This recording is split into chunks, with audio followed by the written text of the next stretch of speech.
So, Apple just had an event. That is right. Apple's September event is usually the home of the iPhone release. Up until the past couple weeks ago, we've been led to believe that the iPhone 12 is in production. It's ready to go. It's packaged up. It's in the boxes. The software has been installed and it is ready to go into our hands.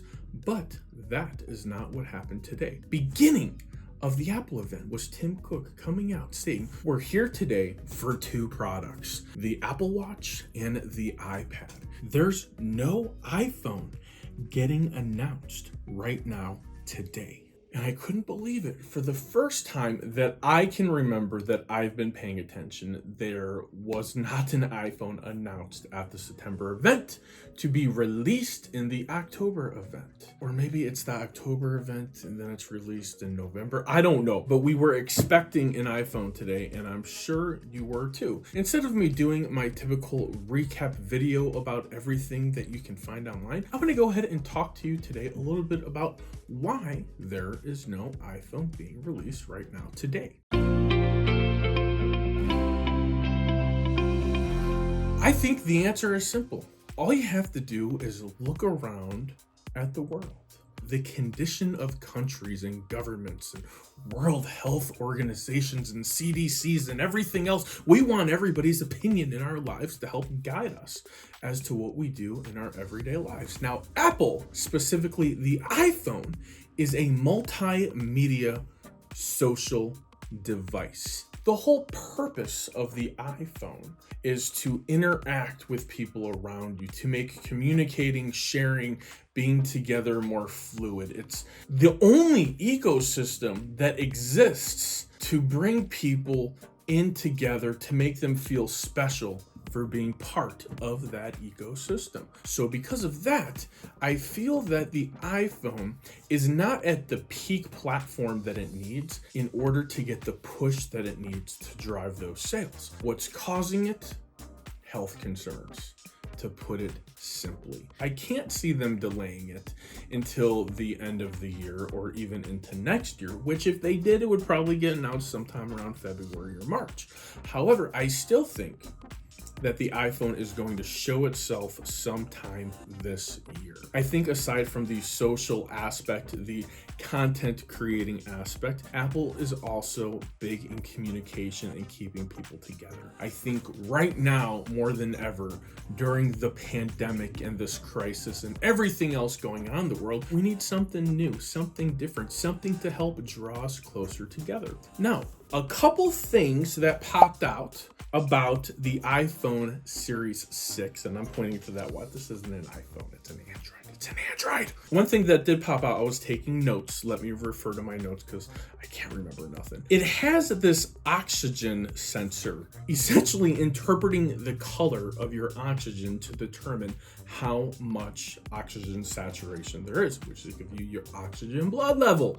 Pretty snazzy, pretty clever, pretty freaking amazing, Apple. But as it was going on, I started to get the feeling they were going somewhere else with this Series 6. Being able to monitor and track certain symptoms or things that your body may or may not be experiencing or feeling, such as COVID-19 related symptoms. It might even be giving you an early warning. Hey, maybe you need to go get checked out. So I'm watching this and I'm getting this feeling of how Apple, again, is having this giant focus on health, giant focus on fitness. And this is the dilemma when my friends come to me, which I just had one just come to me, and she said, Aaron, what's the best smartwatch I can buy? There's one answer, the Apple Watch.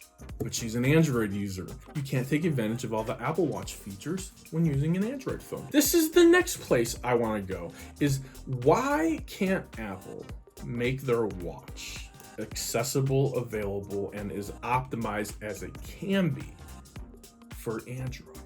Why can't you install an application to allow all the good tracking and censoring and data collecting, just funnel it back into an Apple Watch app on an Android phone? They have it where you can use the AirPods, you can use other Apple devices on Android devices, and it is working pretty fluidly now. Why can't we use the Apple Watch? I don't think that is going to take away from Apple at all. I think at the very least, if they were to make the Apple Watch available on Android, that would actually bring customers that would start off with the Apple Watch and their Android phone, and they would think, wow, I really like this experience. Let's see if I can go even all in on this experience and go to the iPhone. So now I'm up for an upgrade. Maybe I don't get an Android. Maybe I get an iPhone to match my Apple Watch. So I think that Apple is missing out on a giant demographic. They're just leaving people hanging in the wind. People that maybe prefer an Android phone, but could be perhaps segued into an iPhone if the Apple Watch was made available to them first. So the Apple event, aside from the Apple Watch, also focused a lot on the iPad, and more specifically the iPad Air. And they redesigned it, and it looks absolutely amazing. Not gonna sit here and read you a spec sheet, but what I am going to tell you, it's amazing. It's phenomenal. If you're looking for an iPad, go check out these new iPad Airs. They start at $599. They have the exact body style of the iPad Pro, except with color. It looks amazing.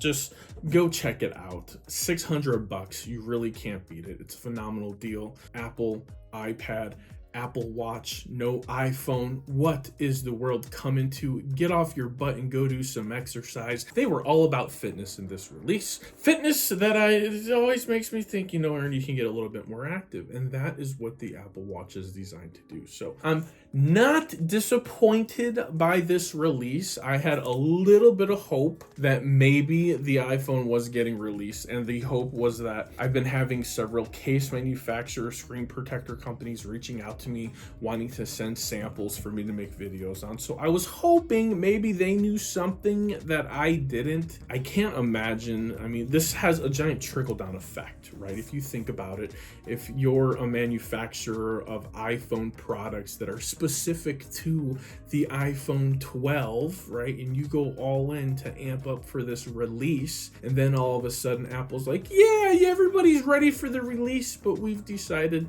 no. I mean, there's good reason to it. It might not be the best time to launch a new phone, but maybe it is. Maybe it's exactly what people need. What do you think? Head down to the comments. Tell me what you think. Do you think Apple missed the mark by not releasing an iPhone 12 today? Or do you think they did exactly what they should have done, which is make the best business decision for them? Tell me what you think. Head down to the comments. Like, comment, subscribe. Till next time, for the love of tech, namaste.